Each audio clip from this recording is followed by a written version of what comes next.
Hello guys, कैसे हैं सब।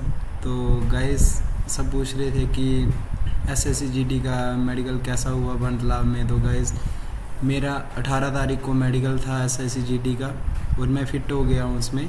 तो मैं आपको बताऊंगा कि वहाँ किस तरह से मेडिकल हो रहा है और कैसे कैसे डॉक्टर मेडिकल चेक कर रहे हैं। तो सबसे पहले हमें 6 बजे बुलाया था, आई थिंक 6 बजे ही बुलाया था। तो हम 6 सवा 6 बजे वहाँ पहुँच गए थे।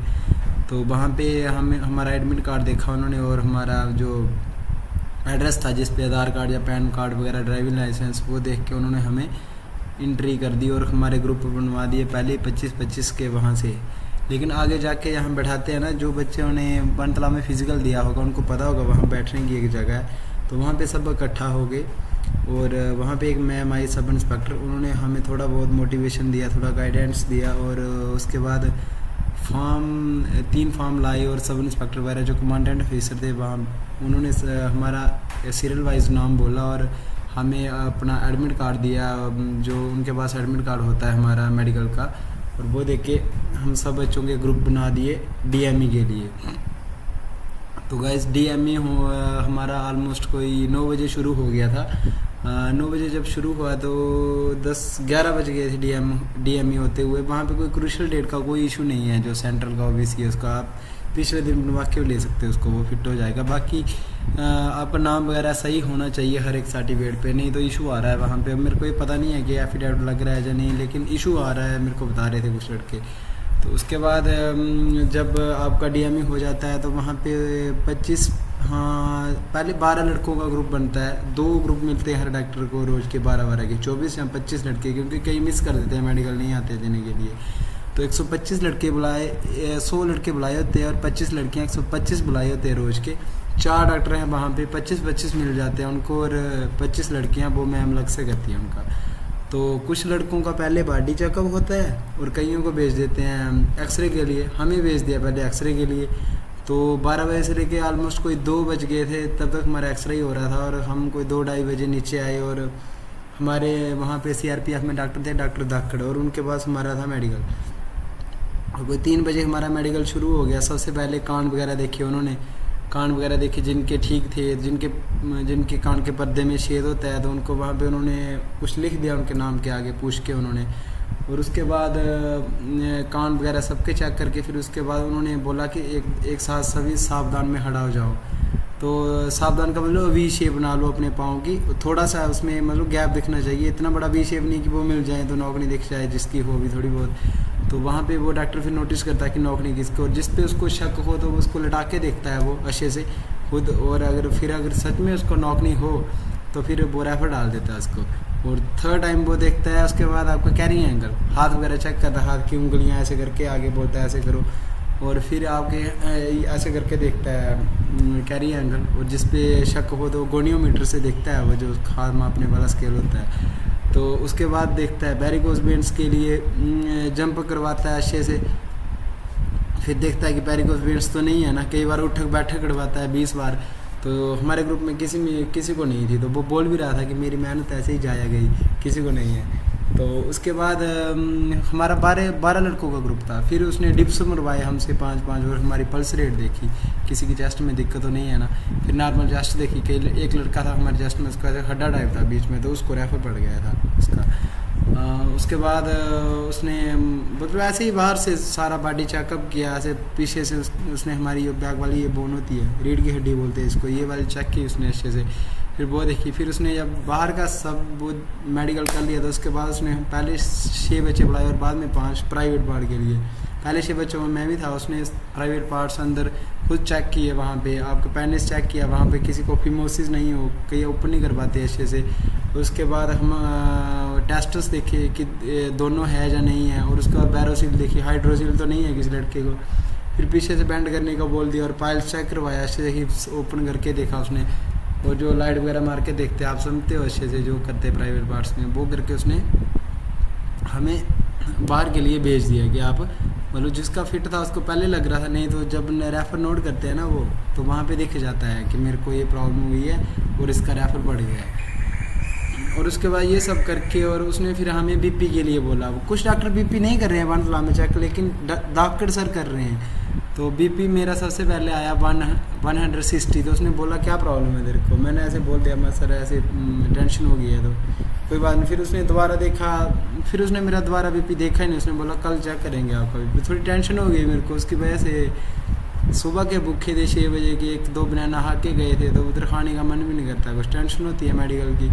तो उसके बाद दूसरे ग्रुप का उसने मेडिकल शुरू कर दिया। हमारा एक मेडिकल बचा था, आपने देखा होगा, मैंने बताया नहीं, आँखों का। वो समझदार है, लास्ट में करता है आँखों का।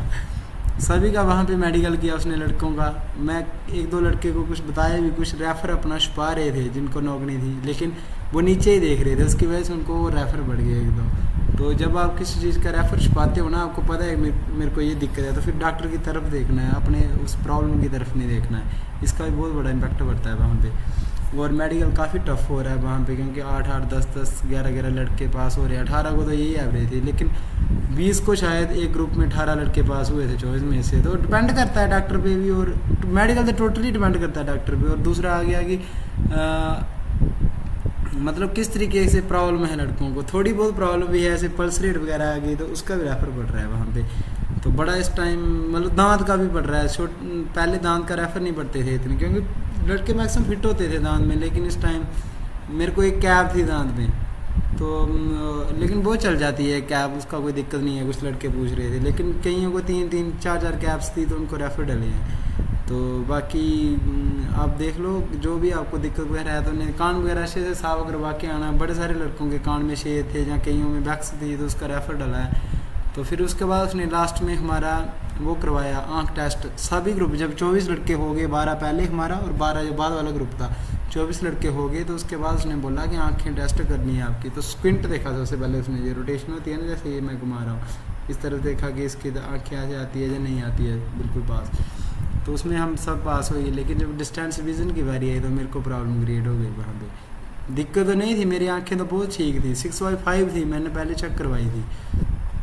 लेकिन वहाँ पे सुबह से भूखे थे और शाम को 9 बजे तक इतनी भूख लग गई थी कि हम मतलब बोल भी नहीं पा रहे थे अच्छे से वहाँ पे। और जब हमारा डिस्टेंस विजन चेक हुआ तो वहाँ पे चल रही थी अंदर 3 लाइटें। टाइम हो गया उस टाइम 8:30, भूखे थे और अट्रैक्ट हुई लाइटें आपस में, और मेरे से नहीं पढ़ा गया वहाँ पे। पढ़ा गया, लेकिन 1-2 वर्ड नीचे वाली लाइन का गलत बोल दिया शायद मैंने, तो उसने मेरी दोनों आँखें कर दी 6/9। तो मेरे को उसने बुलाया अंदर, बोला तुम्हारी दोनों आँखें 6/9 है। काफ़ी सारे लड़के, 11 में से 9 लड़कों को आँख का रेफ़र पड़ गया था उसी दिन। लेकिन उसने बोला कि अब मैंने जाना खाना खाने के लिए, और मेरे पास चेक करने के लिए दोबारा टाइम नहीं है। मैं जानता हूँ मैंने आँखें अच्छे से शायद नहीं चेक किया, आपका कल कर दूँगा। तो हमें चांस था कि मेडिकल से पहले एक बार वो चेक करेगा। तो जब हम सुबह दूसरे दिन बुलाया था, टेंशन हुई, रात को सो भी नहीं सके अच्छे से। लेकिन फिर जब वापस बुलाया उसने, तो हमारा रिव्यू किया अच्छे से, तो नौकरी वाले लड़कों को तो सबको पास कर दिया ना। जिसको ज़्यादा दिक्कत थी तो उसको नहीं देखा उसने। और कलर ब्लाइंडनेस वालों को तो वो ऐसे देख रहा था ना आगे से कि जहाँ से भाग जाओ, जहाँ मत आना, मेडिकल में नहीं जाना, वहाँ पे फिट नहीं हो गया, ऐसे बोल रहा था। लेकिन शायद कुछ लड़कों ने गलती से पढ़ दिया, आगे पीछे पढ़ दिया, तो वो फिट हो जाए। लेकिन आँख वाले थे जो जिनकी एक आँख 6/6 हुई थी, दूसरी आँख 6/9 हुई थी, उनको फिट कर दिया, उनके द्वारा चेक हुई नहीं। लेकिन मेरे लिए चक्कर ये था, मेरी दोनों आँखें 6/9 हुई थी रात को। तो उसने बोला तो बैठा रहा मेरा। 4 बजे फिर उसने दोबारा चेकअप किया, तो मेरी आंखें दोनों ठीक हुई और मुझे फिट कर दिया उसने वहाँ पे। और बीपी दोबारा चेक किया तो 130 आया, तो मैं फिट हो गया वहाँ पे। पूछ रहा था गोली वगैरह ली है या नहीं, लेकिन मैंने कुछ ऐसा लिया नहीं था, तो मेरे को उसने फिट कर दिया। तो एक लड़के को वहाँ पे वो चिकन बॉक्स होता है ना जो निकलती है, क्या बोलते हैं उसको, मादा नहीं बोलते, पता नहीं क्या उसको, लेकिन वो उसको निकली थी तो उसको भी उसने फिट कर दिया, उसका रेफर था। तो ये है कि डॉक्टर पे डिपेंड करता है। सर अच्छे भी हैं डॉक्टर सर, लेकिन आँख का काफ़ी स्ट्रिक्ट मेडिकल कर रहे हैं, तो वो जल्दी जल्दी पढ़वा देते हैं। सीनियर डॉक्टर है काफ़ी हो, तो वो डिपेंड करता है। और सबसे वहाँ पे जो टफ मेडिकल कर रहे हैं तो वो कर रहे हैं डॉक्टर आज़ाद, वो वहाँ पे काफ़ी स्ट्रिक्ट मेडिकल कर रहे हैं। 4-4, 5-5, 6-6 लड़कों को पास कर रहे हैं जब लास्ट में रिजल्ट मिलता है 24 में से। वीडियो काफ़ी लंबा हो गया, लेकिन मैं ये बता रहा हूँ मेरा कोई व्यूज़ के लिए ये नहीं है। आपको करना है लाइक या सब्सक्राइब करना है तो आप कमेंट है, लेकिन मैं आपको जस्ट ये बता रहा था कि मेरे साथ ऐसा ऐसा हुआ वहाँ पे। अगर आपको दिक्कत आती है, सपोज आपको री मेडिकल भी मिल गया और आपको इशू नहीं है वो, तो आप वहाँ पे फिट हो सकते हैं, ऐसी बात नहीं है। और मैंने सुना है कि जिस दिन हमारे साथ जिन लड़कों को री मेडिकल मिला था, ऑलमोस्ट 70% लड़के वहाँ से भी पास हो रहे हैं। और जिनको ऐसे कलर ब्लाइंडनेस है तो वो पास नहीं हो सकता है, खुद पता है मेरे को कलर ब्लाइंडनेस है, तो उधर जाके कैसे वो पढ़ लेगा यहाँ पे। आंखें 6/9 से 6/5 हो सकती हैं, मैं दोबारा बोल रहा हूँ, लेकिन 6/12 से 6/6 कभी नहीं हो सकती हैं, इतना किसी को डिफेक्ट नहीं हो सकता है। और कलर ब्लाइंडनेस वाला अगर जिसको दिक्कत है, जिसने नहीं पढ़ा जाता है, तो वो उधर भी नहीं पढ़ पाएगा, खुद पता होता है अपने आप में। जैसे कई लड़कों को रिप्स का पढ़ रहा है रेफर, तो वो नॉर्मल है, वो हो जाता है क्लियर उधर। कईयों को कैरी एंगल वहाँ पे सबसे ज़्यादा रेफर पड़ रहा है, कैरी एंगल का, नौकनी का, आँखों का, वेरिकोस वेन्स 2 मिनट में पकड़ लेते हैं वहाँ पे, ये जो नोटिस है। और कुछ लड़के बोल रहे थे कि HB वगैरह प्रॉब्लम होती है, तो मेरे सामने किसी को देखा नहीं कि HB की प्रॉब्लम हो और ब्लड कम हो तो उसको निकाल दिया हो। शुगर वगैरह शायद देख रहे हैं, हाँ, लेकिन यूरिन की रिपोर्ट जिसकी आगे पीछे आ रही है तो वहाँ पे लिख रही है एबनॉर्मल यूरिन रिपोर्ट। तो यही है मेडिकल, और मुझे जितना लगता है आगे वो ऐसे ही करेंगे। एवरेज काफ़ी कम आ रही है मेडिकल की, 24 में से 11, 12, 8, 9, 7, 4 ऐसे लड़के पास हो रहे हैं। लेकिन जो बच रहे हैं ना, जैसे 15 लड़के बच जाते हैं री मेडिकल में, तो 15 में से ऑलमोस्ट 9 लड़के वहाँ पे भी पास हो रहे हैं, 9-10। तो आप खुद सोच लो कि भाई चली गई एवरेज, 70% लड़के पास हो रहे हैं। कट ऑफ का कुछ बोल नहीं सकते, वीडियो काफ़ी लंबा हो गया है, मेरे 9 पॉइंट कुछ नंबर है, एक्स्ट्रा है, तो शायद मिल जाए। फर्स्ट प्रेफरेंस तो BS है, उसी में जाएंगे अगर मिल गई तो। बाकी थैंक यू, अगर आपको वीडियो अच्छी लगी हो तो लाइक कर देना। मैंने आपका थैंक यू।